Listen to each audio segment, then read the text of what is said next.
So, UFC Fight Night Song vs Figueiredo just went down this weekend, and I, King here MMA, will be discussing every fight on the card and basically what happened. So yeah, let's get right to it. And let's start with the main event, obviously. We're going to start with Song Yadong submits Davidson Figueiredo in the second round. And I don't know what to say because this win doesn't really say much to me. Like, honestly, Davidson was looking half decent in the first round. Did win that round with the takedown. But Song Yadong was making his way into the fight, especially into that second round. And when Davidson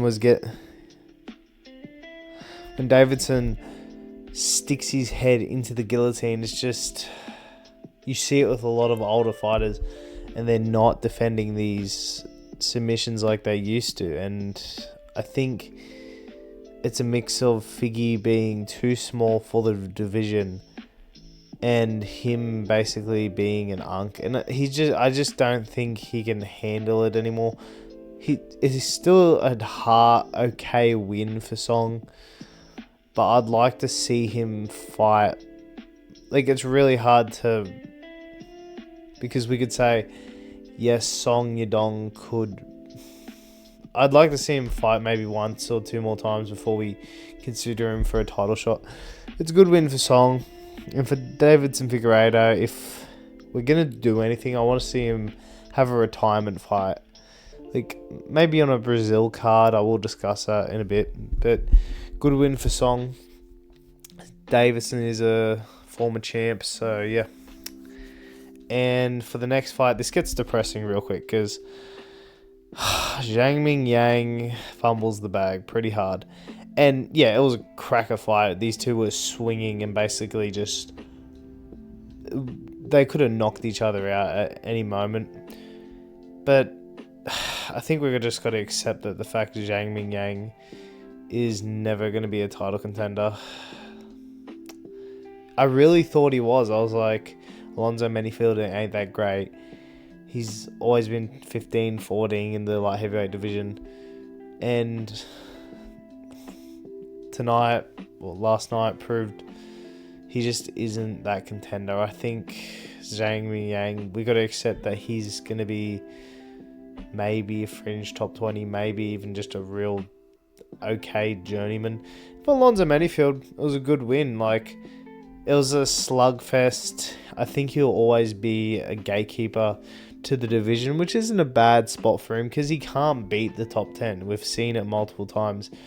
Manyfield struggles to beat the top 10, but I'd like to see him fight maybe the winner of Cutelaba versus Navajo Sterling. I think that makes a lot of sense. And for Ming Yang, he needs to fight, get the hell out of the rankings. Maybe fight like a Jimmy Crute or someone like that. That could be fun. But good win for Alonzo Manyfield. This was a great scrap. And yeah. And before I go on to the next one, the Chinese went terrible tonight. Like, legitimately, I can't. Like, the only Chinese person that won was Song. So yeah, crazy fights. Anyway, and for the next one, brother, what do we even say? Like, what was the point of this fight? Because we knew what was going to happen. I specifically said, I was like, Sergey is going to slime him out. Like, Taliesin legitimately went to war with Tai Tuivasa and got slimed out by Derek Lewis, who isn't even, like, I know there's no real prime Derek Lewis, but he got beaten by a pathetic version of Derek Lewis. Pavlovich calling for the title is crazy because you just beat Taliesin Teixeira. Chill out, bro. I'd like to see. It's real terrible because heavyweight is in such a shitty logjam where we've got Cyril Gane and Alex Pereira fighting for the interim title. Volkov's the number one contender, and then we have Pavlovich, who's probably going to have to fight probably number 6, 7, or 8 just to be like, oh, I got to skip. But he lost to Volkov, so good win for Pavlovich. Doesn't do much for him. And for Teixeira, we should give him the blob. I want to see that fight. That'd be sick. So yeah, good win for Pavlovich. For the next fight, we had Kai Sakura finally proving, like, him. I saw highlights of him in Rising, and he was good, man. Like, I was very excited for Kai. I actually chose him to beat Pantoja and Tim Elliott. I did think he was really good, and I think bantamweight, since he was a bantamweight fighter, I think this is his weight class, man. I know it is Cameron Smotherman, but he just beat the shit out of him. He looked super impressive, super good. It'll be interesting how far Asakura could go. I do want to see, like, people like trying to protect him, but I do want to see him fight somewhat like a grappler in the bantamweight division, just to see like how far we can see him go, because there are a few half decent grapplers. Kai versus Cody Haddon could be a good fight. That could be fun. But yeah, and for Smotherman, I think he's getting cut. He's 1-3 in the UFC, so yeah. Good win for Asakura, though. This is looking like a good weight class. And for the next fight, Jake Matthews brutalizes. Oops, shit. Carlston Harris. It felt like Jake Matthews was supposed to finish Carlston Harris. Like, I love Jake Matthews. He's one of my favourite Australian fighters. I've been watching him since I've started watching. But he was supposed to finish Carlston Harris this whole time. I felt like the whole time I was watching this fight, I was like, damn, when's the finish coming? Multiple times I thought it could have been stopped. It just leaves Jake Matthews in a real weird position in the division, because he's always fringe of top 20 and he's always like there. I would like to see him fight maybe a Kevin Holland or maybe a Randy Brown, like someone along those lines, because like Kevin Holland's in the fringe of top 20, that could be fun. And after that, maybe we could see him fight a ranked contender, because Neil Magny is the top 15 test, like, and he should have won that fight. So yeah, good win for Matthews. And for Carlston Harris, I think he's getting cut. He's on a 3-fight losing streak, so yeah, good win for Matthews. And Alex Perez versus Sumadaji was pretty back and forth until Sumadaji scraped his nuts and basically made Perez like spew into, like, as soon as someone throws up, it's usually instant no contest, because that's how most things go. Like, any bodily fluids that comes out, it's a no contest, because you cannot continue once you are throwing up. I'm not really interested to see this rebooked, because yes, it is a way for Sumadaji to get into the rankings, and it was looking like to be a good fight. I just don't care to see it. I'm not super interested. I want to see Alex Perez actually maybe fight upwards.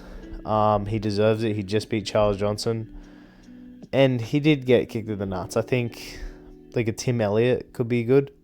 That could be a lot of fun. Tim Elliott versus Alex Perez. And Sumadaji, we could give him someone in the top 15, like a Bruno Silva, or like anyone in that like top 15. So yeah, that could be good.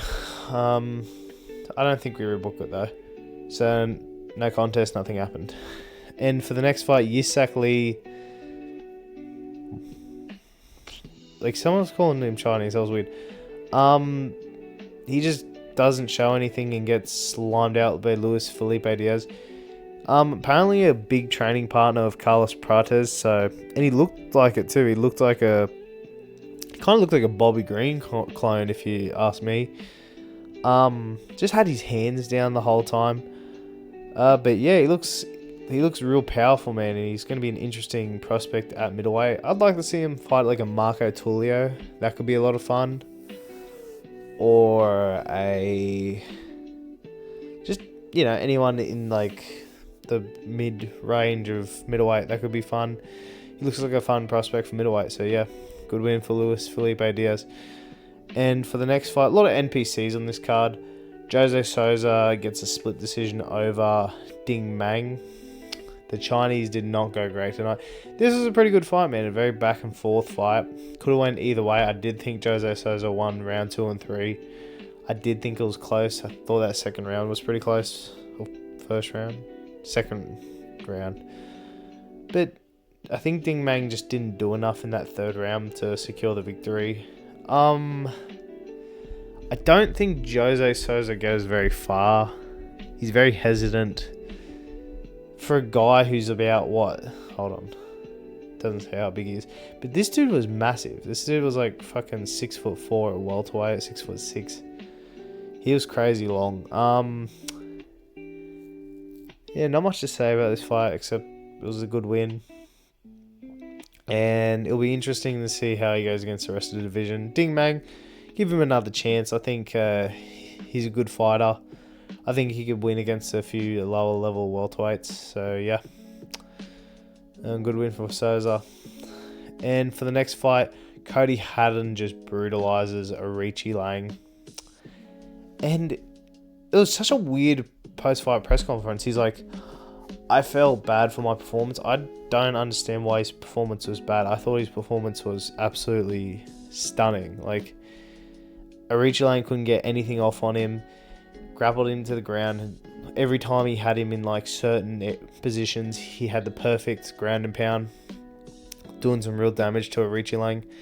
And then once in that second round, he got to that clinch position and was kneeing him right to the ribs and basically dropped Arichi Lang and beat the shit out of him. So really good win for Cody Haddon. I am excited to see him in the bantamweight division. I think he would have beat Alexandre Topuria, not a hot take, because his style is super quick. It would have been a fun fight. I think he definitely would have beat Weltermaker. That is not a hot take. Now that we've seen Wellmaker, I think Wellmaker would have definitely got fraud checked by Haddon. But yeah, I think Haddon's going to be a real good bantamweight. I could see him really come. But like, obviously, I'd like to see one more fight out of him before we start talking about the top 15. So yeah, good win for Haddon. Dismantles Arichi Lang, and Arichi Lang, you know, he wins one, he loses one, he'll come back. Anyway, for the next fight, we've got Ray Saruya absolutely dominating Louis Garul. I don't know what Louis Garul was doing in this, like, not in this fight, but like just genuinely, because you are 3-1, 1-3 in the UFC, and you're betting your contract on a short notice fight. That is insane. Against a guy who has only lost to the current flyweight champ. Yeah, Ray Saruya just took him down, controlled him, beat him up, and basically got the submission. And yeah, Ray Saruya is going to be a good flyweight, man. Unless he's going to stick at bantamweight, but I think he's going to be a good flyweight. It's going to be real interesting because I think he's 2-1 in the UFC now, and he's only lost to Joshua Van. I'd like to see him fight one more before we talk about rankings, because flyweight is very shallow. But good win for Ray Saruya. Louis Garul's probably getting cut. And yeah, on to the next fight. Angela Hill. Jesus, this is one of those fights where I was like, oh, jeez. As soon as like the fight started and I saw Zhong Jing Nan fucking come out with the style, I was like, I knew I made the wrong pick. Angela Hill just bitched her. She literally bitched her hard. This chick was supposed to be the best out of one, and she lost to Angela Hill dominantly. 30-27. I was happy for Angela Hill, obviously, because she gets robbed so often, and it's great to see her in a really good performance. She looked improved. I could see Angela, like, I'm not saying she's going to make a run. I think Angela Hill can beat some of the better strawweight, like the shitter strawweights. And this Zhong Jingnan has a terrible look in your debut, especially against Angela Hill. I don't think she's going to really achieve too much in the UFC, but for one, this looks horrible, because this is supposed to be their best talent. So yeah. Good win for Angela Hill, though. She is the Neil Magny of this division. So, yeah. And for the next fight, we have Rodrigo Vera on short notice, sliming out Zhu Kangji. Crazy knockout. Like, folded him, Golden Freddy'd him against the cage. And really powerful featherweight. I'm pretty excited for another featherweight prospect. Looked pretty slick with the boxing as well. Like, was real clean with it. And yeah, he just slimed out Zhu Kangji, who was supposed to be a really good prospect out of China. Yeah, just another good prospect, and yeah, there's some good matchups for him at featherweight. I might put him in the matchups. We'll see.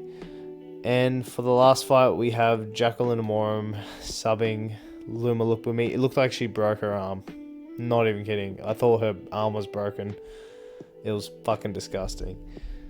But yeah, listen. I did alright this card, actually. This is probably one of my better cards. Oh, we'll start in the main event again. Song Yadong. He's probably 1 or 2 away from the title. Umar Nurmagomedov did beat Davidson Figueiredo in his last fight, and actually in a worse performance. So I guess we could go Song versus Umar for a title shot. Unless O'Malley does crazy stuff at the White House card, or Ayman Zahabi. So yeah.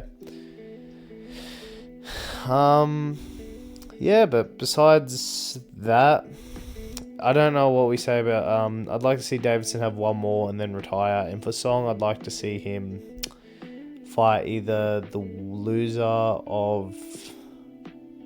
No, that makes no sense. I either want to see him fight Umar Nurmagomedov or maybe Ayman Zahabi. My picks, so I got Jacqueline Amorum, that's 1. Rodrigo Vera 2. I didn't choose Angel Hill. So Racer 3.